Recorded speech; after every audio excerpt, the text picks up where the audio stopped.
Hey everyone, have you ever heard of the term metacognition?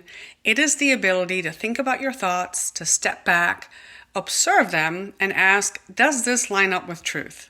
Now, animals can't do that, right? They just react, but you were created differently. You can examine your thoughts, you can interrupt patterns, and reframe fear-based thinking. So when a thought comes like, for example, I'll never get better, right? That's a thought many of us have probably had in our journey. Metacognition lets you pause and say, wait, where did that thought come from? And does that agree with God's word, most importantly, right? And we see in 2 Corinthians 10:5 that we're called to take every thought captive to the obedience of Christ.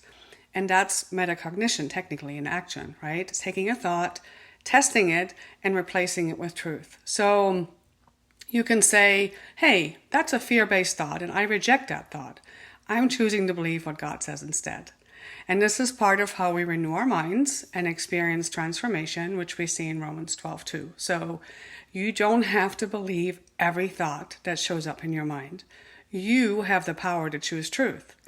So have you ever caught yourself believing something that wasn't true, and what helped you shift it? Share in the comments. I'd love to hear.